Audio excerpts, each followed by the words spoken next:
Chapter 4. A polite young chap. After the last of the puppies had left, the ducks heaved a general sigh of relief. They looked forward to a peaceful day, and paid no attention when, the following morning, Fly and Babe came down to the pond and sat and watched them, as they squattered and splattered in the soupy green depths. They knew that the old dog would not bother them, and they took no notice of the strange creature at her side. "They'll come out and walk up the yard in a minute," said Fly. "Then you can have a go at fetching them back, if you like." "Oh, yes, please," said Babe excitedly. The collie bitch looked fondly at her foster child. Sheep pig indeed, she thought. The idea of it! The mere sight of him would probably send the flock into the next county. Anyway, he'd never get near them on those short little legs.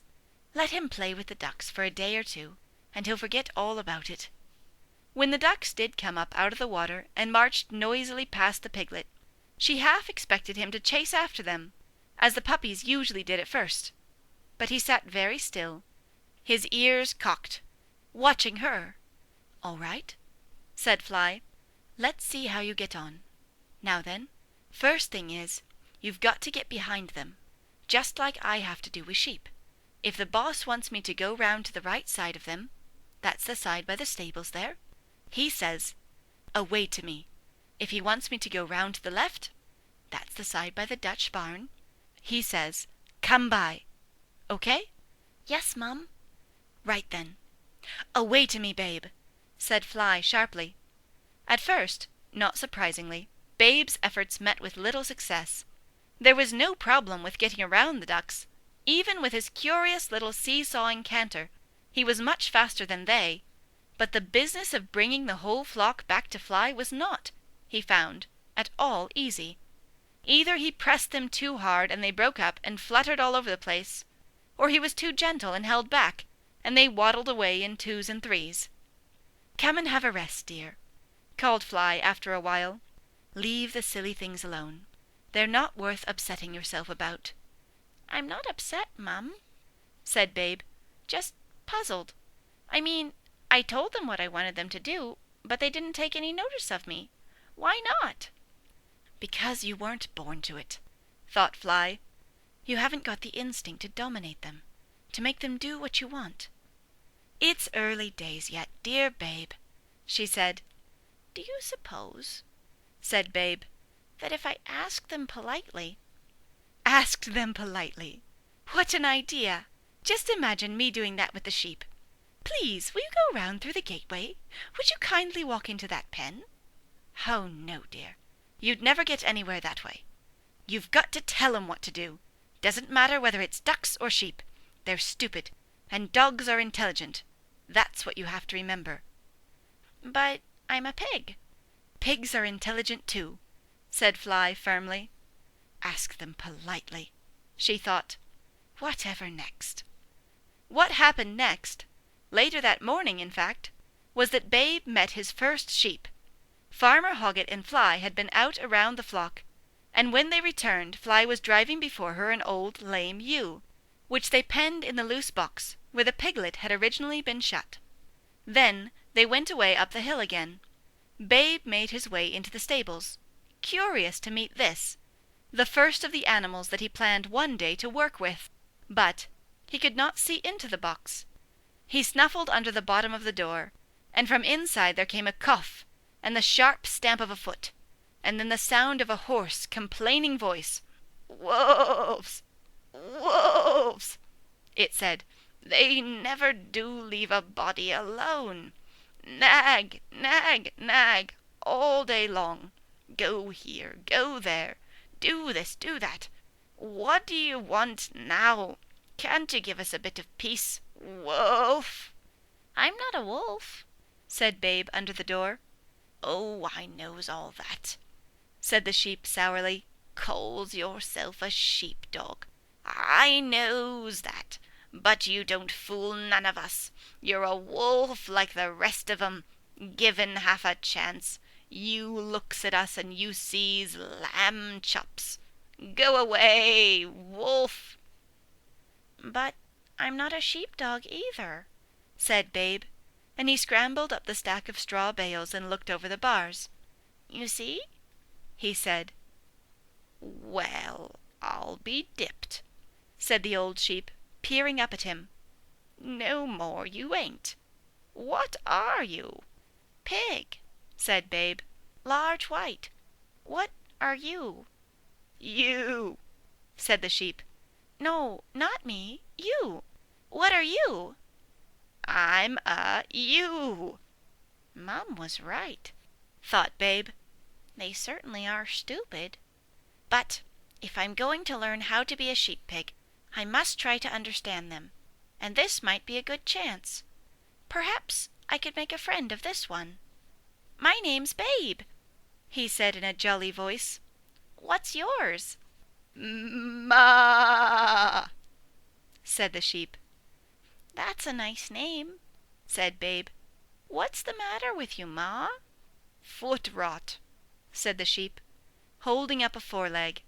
And I've got a nasty cough. She coughed. And I'm not as young as I was. You don't look very old to me, said Babe politely. A look of pleasure came over the sheep's mournful face, and she lay down in the straw. Very civil of you to say so, she said. First kind word I've had since I were a little lamb. And she belched loudly and began to chew a mouthful of cud. Though he did not quite know why, Babe said nothing to Fly of his conversation with Ma. Farmer Hoggett had treated the sheep's foot and tipped a potion down its protesting throat, and now, as darkness fell, dog and pig lay side by side, their rest only occasionally disturbed by a rustling from the box next door. Having at last set eyes upon a sheep, Babe's dreams were immediately filled with the creatures, all lame, all coughing, all, like the ducks, scattering wildly before his attempts to round them up. Go here, go there, do this, do that, he squeaked furiously at them, but they took not a bit of notice, until at last the dream turned to a nightmare, and they all came hopping and hacking and mawing after him, with hatred gleaming in their mad yellow eyes. "Mum! Mum!" shouted Babe in terror. "Ma!" said the voice next door. "It's all right, dear," said Fly. "It's all right. Was it a nasty dream?" "Yes, yes." "What were you dreaming about?" "Sheep, Mum." "I expect it was because of that stupid old thing in there," said Fly. "Shut up!" she barked. "Noisy old fool!" And to Babe she said, "Now cuddle up, dear, and go to sleep. There's nothing to be frightened of." She licked his snout until it began to give out a series of regular snores.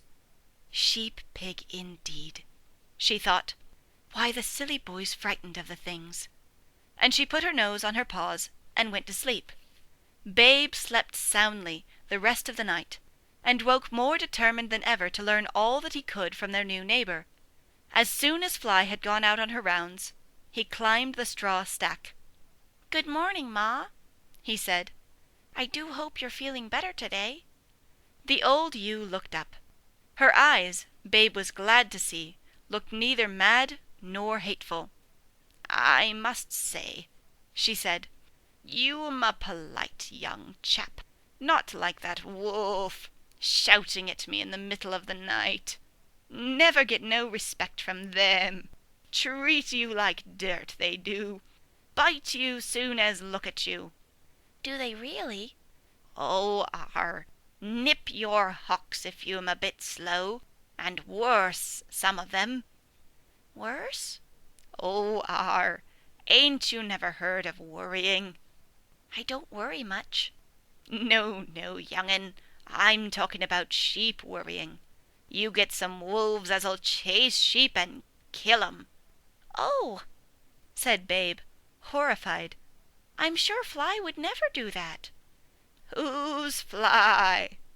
"She's she's our dog here, the one that brought you in yesterday." "Is that what she's called? No, she bain't a worrier. Just rude. All wolves is rude to us sheep. See? Always have been. Bark and run and nip and call us stupid. We bain't all that stupid. We do just get confused. If only they'd just show a bit of common politeness, just treat us a bit decent. Now if you was to come out into the field, a nice well-mannered young chap like you, and ask me to go somewhere or do something, politely, like you would, why, I'd only be too delighted.